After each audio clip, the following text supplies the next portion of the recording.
got the potion, you got the motion. Let's get together, start a commotion. I'm talking body language. Can you speak body language? Come on, girl, give me eye contact. Hey, I'm Nicole Randell, and you're watching me on Topaz Video Mag. DollarPreview.com brings you the new blood of Hollywood. Now you have a choice. Oscar Michaud style, baby. Once more, you have fought bravely and with great honor. With the strength of our gallant horses and the might of our skillful swords, these tyrants shall spread evil no more! We are the Knights Templar! Now, Gregoire, it is time for you to die. So be it. You will have your 10 lifetimes of excess. But then, I will come for you. All of you.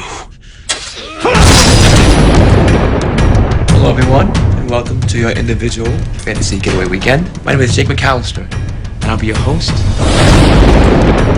My brothers, 700 years have passed, and as spoken from his lips, he will return for his vengeance and deliver the souls of the accursed to hell. I knew it was you. And now your blood shall be mine. Have you considered any of the turning the other cheek business?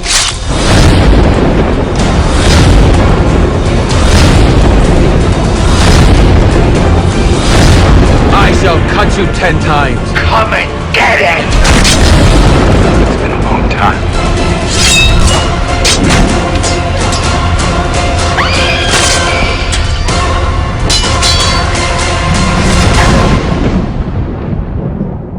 Say, do I know you from someplace? A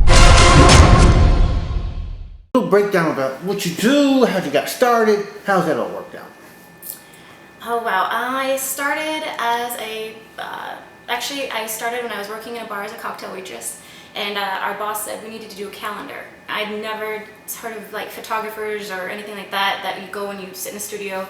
As far as I knew, I only heard of department stores and stuff like that, and wasn't really interested. In fact, I remember fighting with my boss, and you know, I want to do a calendar, and he was like, we all have to do a calendar, it's classy, just to sell, you know, get more patrons in. And so eventually we did, and it was classy, it was fine. And after that, the photographer came up to me and he said, you know, you're really photogenic, I want to do another shot of you. And I said, all right, let's try it out, could use a headshot or whatever. And from there, more photographers wanted to work with me. And then print ad people wanted me to be in their print ads. And stuff just kept piling up that way. And finally, somebody had told me, you know, you really should get an agent. And that was about 10 years ago. And so I was like, why not? Let's go. They signed me on the spot, and I started doing print ads. And from there, I never thought I would be doing acting. I never thought I would be in films. I wasn't really interested, and the camera actually scared the crap out of me. But then one day, my agent said, there's a Fox Sports commercial, and I don't know if you're ready. And it kind of, I'm always that person trying to prove myself to get, motivate myself to do better. So when someone says you can't do something, I will be all over it. And I will prove to them that I can. And I will do amazing, you know. And next thing I know, I go there and she had no belief in me at all. And it was probably 3 hours in line, 500 people. I was the last to be seen. And I went in there and I killed it. And I remember the guy, the director, looked at me and he goes, we've been here for 3 hours, we've seen 500 people, you're the very last. He's like, congratulations, you got the lead role. And I was like, oh my God. And it was amazing. And I remember calling my agent and being like, hey, guess what? I got the lead, and she was floored. And it just went from there. And I remember being so excited for my first commercial, you know, and it was Fox Sports. And that's a big deal for your first commercial. And I was watching the Super Bowl, and I remember sitting on my couch, we had neighbors and everything. It was a couple months down the line. And my commercial aired. Oh, chat with the Fox Sports Arizona girls. Yep, you can chat with us. Wow, check out this play. Touchdown! remember I had a drink in my hand, and I'm sitting there and I jumped up, red juice went everywhere, and I was like, oh my God, that's me, and people just started laughing at me because they were like, geez, you know. But when you first see yourself on TV, you're like, oh my gosh. It's like hearing your first song if you're into music on the radio. I've been playing guitar since I was about 12. Oh, okay. And just making my own songs. I write my own songs, I write my own music. I've never had a single lesson in my life. And I come from very humble beginnings. And my grandmother, she had an old guitar from like when she was a teenager. And she had it sitting in the garage. And I remember one day we were helping her clean out the garage, and there's this guitar. And I was like, ooh, you know, can I play with that? And she's like, absolutely. So I'm sitting there, and I remember just playing it on the porch and just sitting there strumming little notes. And she came over, and I just wouldn't put the guitar down. Every day after school, I'd go to my grandmother's and borrow this guitar. And she just thought it was hilarious because she's like, people have a natural knack for music usually, but they don't pick up and learn on their own. And I would challenge myself, and I would hear music on the radio, and I would try to play that. And then it started becoming what I would always do. And then it started becoming something calming. So if you're upset or you had a bad day, I would go to my music and audition for a film. And you'll go to 500 auditions, and maybe you'll get one, or maybe you won't. And it's really a numbers game, and if you have the right look, and if you have the right voice, it's very nitpicky. And so it doesn't mean that you're not good at it. It just means that you may or may not be what they're looking for. And I went through a bunch of those, and rejection is huge, and you really have to have thick skin in this industry. And at first I didn't have that, and and I would take it personal all the time.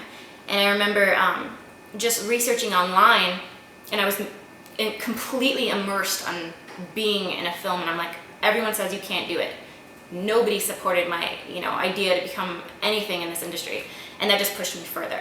And I remember going to Dead in 5 Heartbeats was in the newspaper, and I remember going into the audition, and they wanted a biker chick. And when you go into audition, you want to dress like your character that you're auditioning for. Well, I walked in, and there's tons of people.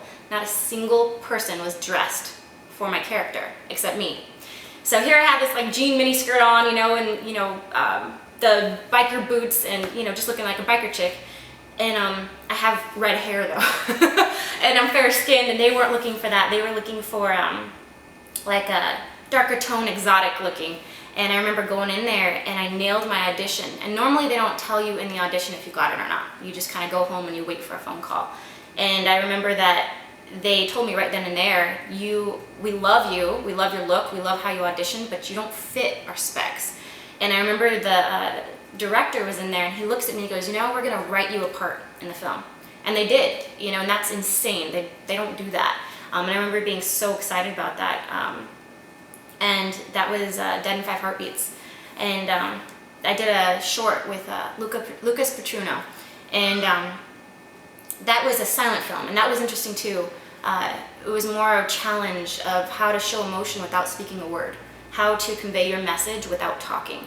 And so I'll challenge myself with different things like that, just to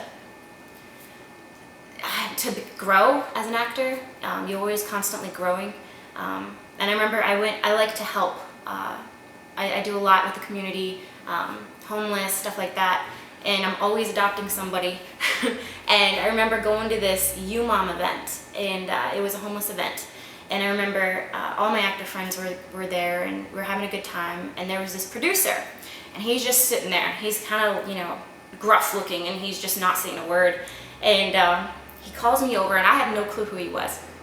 And he calls me over, and I was kind of intimidated, and because I heard he was a producer. He sits me down, and he goes, I've been watching you all night and how you've interacted with people. And he's like, you're very good with people. You don't seem snobby or anything. I go, oh, absolutely not. I can talk to anybody, and this is stuff I do all the time. And so he wanted me to tell him about the stuff that I do, and it was really cool. Well, I found out later that he was actually auditioning me, and I didn't even know it. And that would be Steve Wargo with Poison Sky. And he's such an amazing person. And he gave me a shot to be a lead in his movie, and I was floored because I had never gotten that opportunity. And he just believed in me from that moment, and it was almost like surreal. And we've been filming that all year, and it's been really amazing. In fact, the whole crew and cast, we're like one big family, and I think that happens after a while when you're filming all the time. But it's surreal, because if I were to look 5 years, 10 years back, I wouldn't be thinking that I would be doing this. DollarPreview.com brings you the new blood of Hollywood. Now you have a choice. Oscar Michaud style, baby.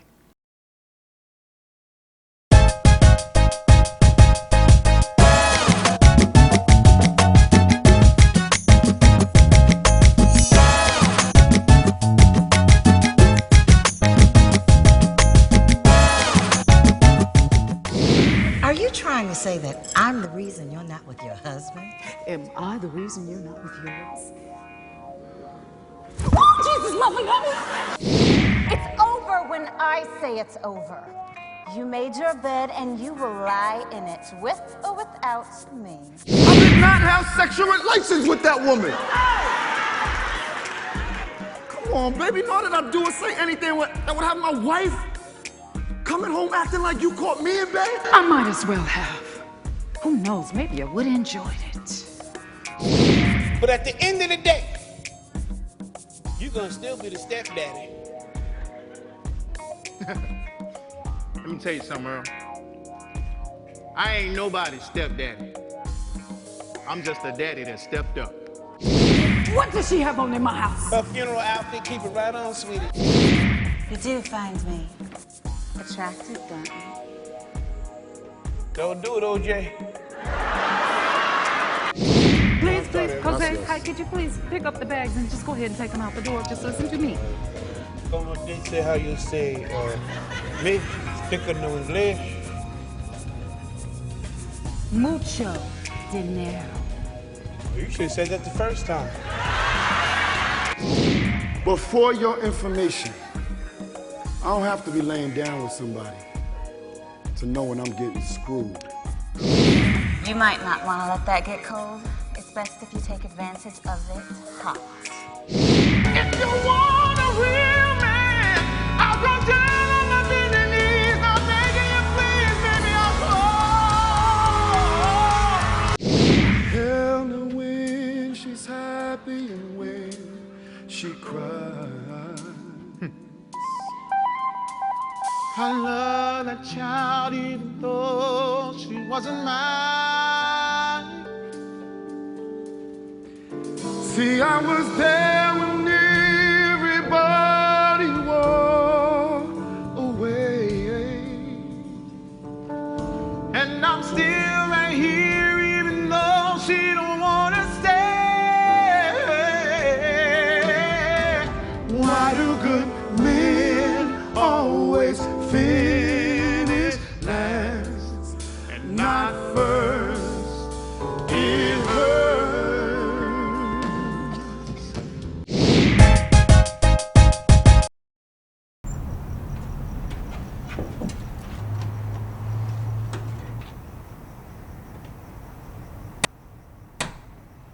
So, are you gonna try out?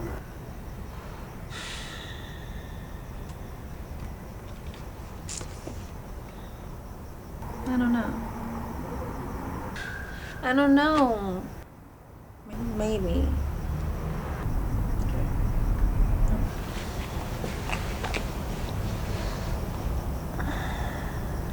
Thanks, JD. Good night. Good night.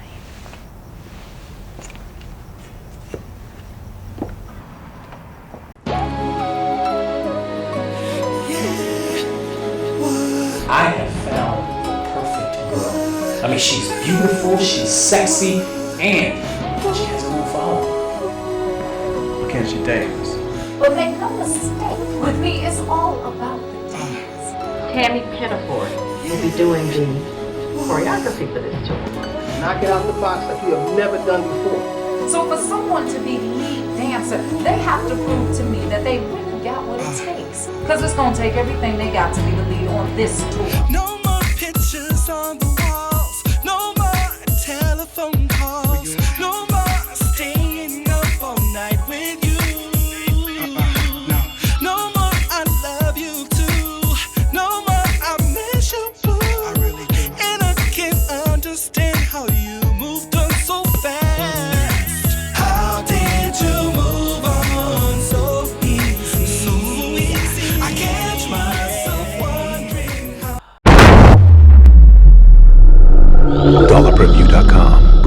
new blood of Hollywood. Now you have a choice. Oscar Michaud style, baby. You talked about Poison Sky. Give us a little, not without giving a whole plot away, but a little insight to your character and your interaction with your lead guy and his name. My character is Samantha Gray, and she's kind of got a split personality, so to speak. In one part of the movie, she's all good, clean-cut lawyer. Could be your reality. Call me crazy, but I really believe that you belong here. I'm Dad and Jackie. Deep, deep down, though, David, what's best for you? What path calls to you? In the second part, she's all, how do I want to put this? Combat boots and camos and trying to find, the truth. I have been completely graced with my co-star, Tyler Gallant. He's amazing and such a professional actor. He's so easy to work with, and he blows me away on set every time we're on there. Makes me laugh hysterically. The most memorable scene, me, Tyler Gallant, and Sally Francis were all in this lawyer scene, the law office scene. And we're sitting there, and it had been a grueling day of filming. I mean, it was 10 hours, and we were tired, and but we were hitting everything, and we're just going through our scenes. And it was serious, very serious. And I remember we just all got tired of being serious. And Steve Wargo left the room, and we told the camera guy to keep rolling. And we wanted to do like a blooper for him later and surprise him. And so we started to do our scene. It was evidence, and Tyler kept saying, "Evidence, you need your evidence, blah, blah, blah." And we just would bust out laughing because it was like his scene said evidence 4 times, my scene said it like 6 times, and Sally's like said it 8 times, all within the whole thing. And it's just how the script was written, and it wasn't meant to say it every time. But we kept doing it, and for whatever reason, we thought it was hysterical.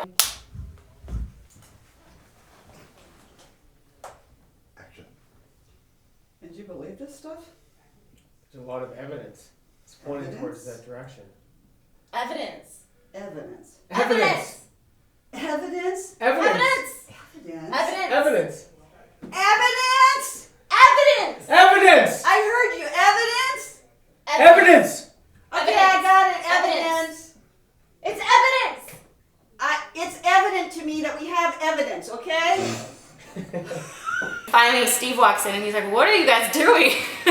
And we cut, and so he's gonna have that later to laugh at, and I'm sure we'll be seeing that on the bloopers. But that was the most memorable, and it was a lot of fun. And Tyler had never driven a stick shift before, and we have this old yellow bug that he has to drive in the film. And we're driving down a dirt road, and he had to learn how to drive stick shift in like right then, within a couple hours of filming, and it was fun. So we're sitting in this old thing, and it's grinding gears. He's just like, "Okay, we're gonna learn it," and he did within like an hour. Who learned stick shift in an hour? But yeah, every scene there's always something fun, and that's the joy of working with people you really like. But I do have Deadliest Gun coming up in the fall. We'll film that in Texas, which will be really cool. And my character is a saloon girl, which is kind of cool. I can't wait to play an era. Different era type character. The 1800s, I about died when I found out that I got the role for that. The next project I have is called, it's a pilot for a show called Theater of Imagination on Sci-Fi. It is a well-known fact that we only use 10% of our mind's power. But what if we could use 15%? Would we then possess the power to move objects with our mind? Or would 20% endow us with the power to walk through walls? And at 50%, could we teleport or leave our bodies completely? The human mind has provided us with many great inventions, which only goes to prove one thing: all things are possible within the theater of our imagination. My character is going to be amazing, and a little secret, she's not exactly what she seems. So you're going to have to watch it to get more info on that, but it's definitely worth watching. And I haven't played any character like this before, and so I'm super excited to even have the opportunity. A really great guy, Tony Topaz, had contacted me through Steve Wargo and said, "Hey, would you be willing to do this character?" And he had explained the ins and outs of it, and what she had to be and what she had to do, and I was like, absolutely, let's go, let's rock. So I'm really excited to be able to have this opportunity. I'm a huge fan of True Blood, and not so much the Twilight type vampires, even though those are good, but I'm more of a True Blood type fan. And I've read, I don't know why, I just really am intrigued by them. And I always felt, you know, if I could play any character, it'd be so cool to play a vampire. And, you know, I was approached again by Tony Topaz, and he said, you know, there's this thing that I'm doing, this film, and he kind of just told me the storyline, and I fell in love with the storyline. I fell in love with the character, and I was like, absolutely, let's go. Like, I need to do this, you know, and it was so random because it's exactly the type of character that I would have written for myself. And my character is amazing, and without saying too much, but she's kind of like a vigilante vampire, and with a cause, with a purpose, you know, and I love the whole thing, and it's definitely going to be a challenge, and I'm up for that, so definitely we'll have to check that out. And with that, this is Nicole Randell, and you've been watching me on Tony Topaz Video Mag. DollarPreview.com brings you the new blood of Hollywood. Now you have a choice. Oscar Michaud style, baby. The revolution will put you in the driver's seat. The revolution will not be televised, will not be televised, not be televised. The revolution will be no rerun, brothers. The revolution will be live.